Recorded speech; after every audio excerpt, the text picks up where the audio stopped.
Unfortunately, we live in a time that those sins, those evils that were regarded as evils, those sins that were regarded as sins, are now becoming a fashion in our society. Many parents are unaware. Many elders, unfortunately, are unaware what is going on around in our society.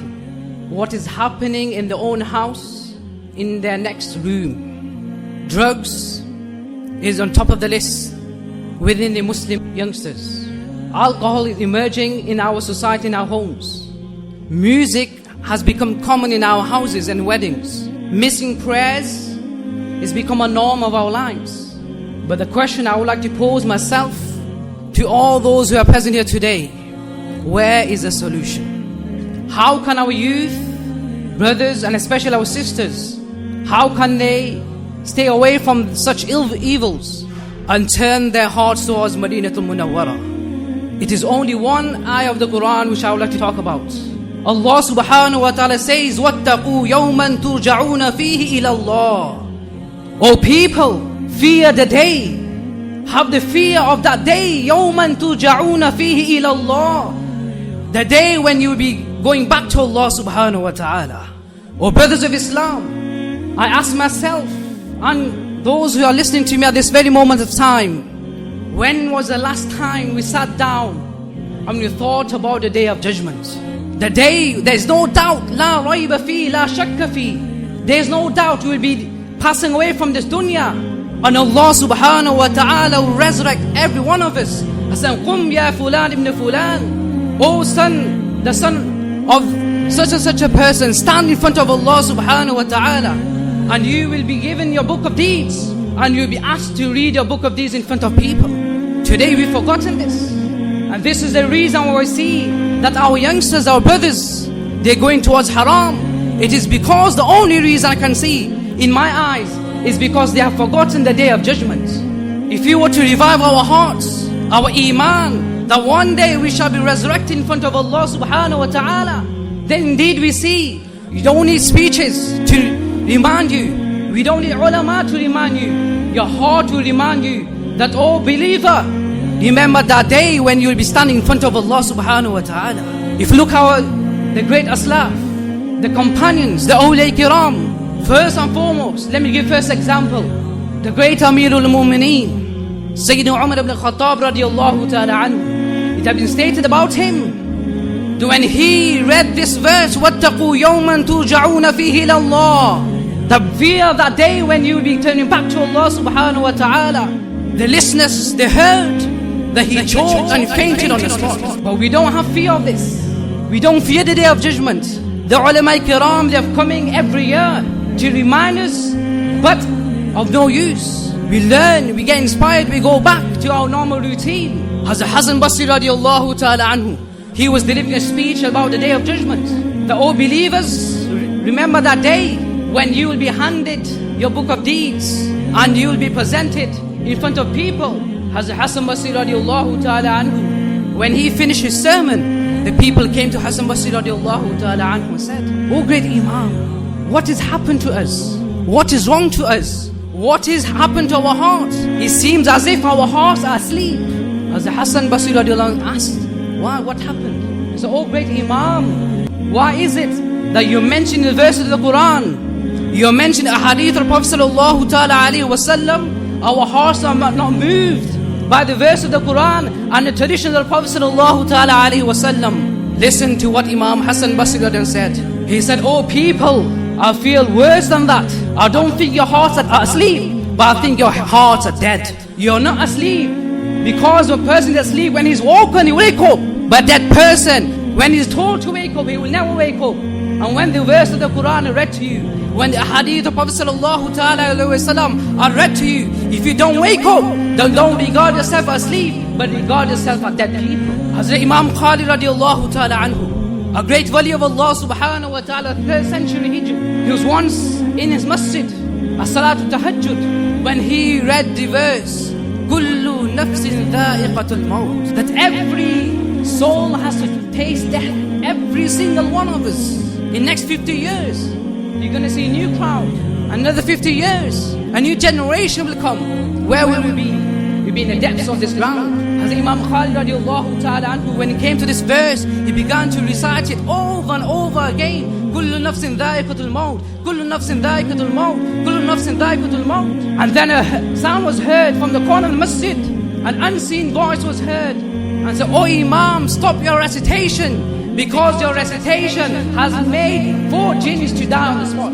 4 jinns, they died on the spot when they heard Imam Khalid radiallahu ta'ala anhu recite this verse. And today, the ulama kiram, they put this effort to change our lives. But we don't change, we don't want to change. We want to change in the future. What guarantee do you have that you're going to live the next day? This is another thing which we have neglected. Let me finish off. Just one story. At the time Hazrat Umar radiallahu ta'ala anhu, Hazrat Sa'id radiallahu ta'ala was appointed to be the governor of Homs. When he became the governor, the people respected him because he was a great companion. But he was God-fearing. Few months later, the people of Homs, they went to Madinah Munawwara and they complained about Hazrat Sa'id radiallahu ta'ala. I said, Ya Amir al-Mu'mineen radiallahu ta'ala, indeed you have sent a very great companion as a governor, but we have 4 complaints against him. Hazrat Umar radiallahu ta'ala, and he looked down and said, "Oh Allah, I have good thoughts about this great companion." Hazrat Umar radiallahu ta'ala said, "Tell me, what are those complaints?" They said, the first complaint is, Ya Amir al-Mu'mineen, this governor of yours which you have appointed, he does not come out of the house except when the sun has risen, just before noon. This is our first complaint. The second complaint, that, "Oh Amir al-Mu'mineen, this governor of yours leaves his house in the morning, but he stays indoors during the night." What about the third one? He said, "Ya Amir al-Mu'mineen, the governor of Homs, he stays in his house twice in a month." And what's the 4th complaint? He said, "Ya Amir al-Mu'mineen, I know this is not a complaint, but occasionally he faints. Whilst he's judging people, he faints on the spot, which we do not like." Hazrat Umar radiallahu ta'ala anhu, he himself went to Homs. And then he called Hazrat Sa'id radiallahu ta'ala anhu and said, "Oh Sa'id, these people respected you, but now they have 4 complaints against you." Hazrat Sa'id radiallahu ta'ala was astonished. What are those complaints? Hazrat Umar radiallahu ta'ala said, "Give me a valid reason about these complaints." As regards to the first complaint, the people say you don't leave the house except just before noon. What is their reason? He is the governor of Syria, of Homs. But look at what he said. He said, "Ya Amir al-Mu'mineen, I do not want to disclose my secrets, but just because this is a complaint, that's why I have to clarify this." So Ya Amir, listen to the first complaint. The reason I don't leave my house except at noon time is, Ya Amir al-Mu'mineen, I do not have a servant. My wife is ill. I have to prepare the food. I have to make the bread. And then I have to pray 2 rakah salat al-duha, and then I'll leave my house. Amir al-Mu'mineen radiallahu ta'ala looked towards the skies. Alhamdulillah Rabbil Alameen. As regards to the second complaint, Ya Amir al-Mu'mineen radiallahu ta'ala anhu, I have reserved the daylight for the people. I have reserved the night to worship Allah subhanahu wa ta'ala. Alhamdulillah Rabbil Alameen. As regards to the third complaint, Ya Amir al-Mu'mineen, I've only have 1 piece of clothing, and only once in a month, or probably twice in a month, I wash my clothes, I leave it to dry, and because of this I don't leave my house twice in a month.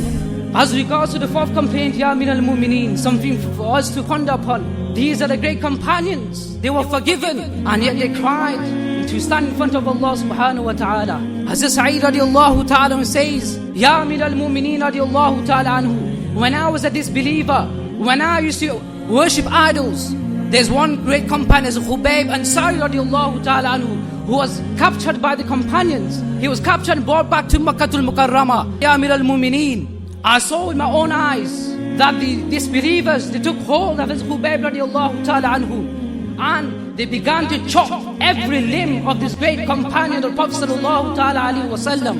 And before they did that, they asked this great companion, "Oh companion, wouldn't you like that your Prophet be in your place and you can spend your days and nights with your family?" He said, "Oh kuffar, oh disbelievers, listen to this. It is not possible for this Khubayb and the servant of Rasulullah sallallahu ta'ala alayhi wa sallam that he spends his days and nights with his family, and a thorn pricks the Prophet sallallahu ta'ala alayhi wa sallam." Ya Amir al-Mu'mineen, at the time I was with those kuffar when I saw Hazrat Khubayb radiallahu ta'ala being cut into pieces and became shaheed in the path of Allah subhanahu wa ta'ala. O Amir al-Mumineen, when that image comes into my mind, then I feel Allah subhanahu wa ta'ala, that when Allah subhanahu wa ta'ala will ask me on the day of judgment, that, O Sa'id, what did you do when the servant of Rasulullah sallallahu alaihi wasallam was being cut literally in front of you? What did you not fear this day, that you be accountable of this deed? Ya Amir al-Mumineen, when this image comes in front of me,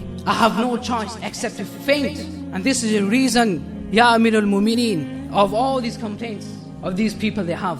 Hazrat Amir al-Mumineen radiallahu ta'ala, and he smiled. He thanked Allah subhanahu wa ta'ala and said, "O people, you should be blessed that Allah subhanahu wa ta'ala bless you with such governors." But respected brothers of Islam, what do you need to take away from today? Only take one thing. Just remember the day when you will be standing in front of Allah subhanahu wa ta'ala. Nothing else. Just any time we do any sin. And I do believe we are fallible. خُلِقَ الْإِنسَانُ ضَعِيفًا. We're weak. We are bound to sin. We're bound to commit errors. We're bound to disobey Allah subhanahu wa ta'ala. But every time we sin, Inna Allah yuhibbu tawabin, that Allah subhanahu wa ta'ala loves those who turn back to Allah subhanahu wa ta'ala.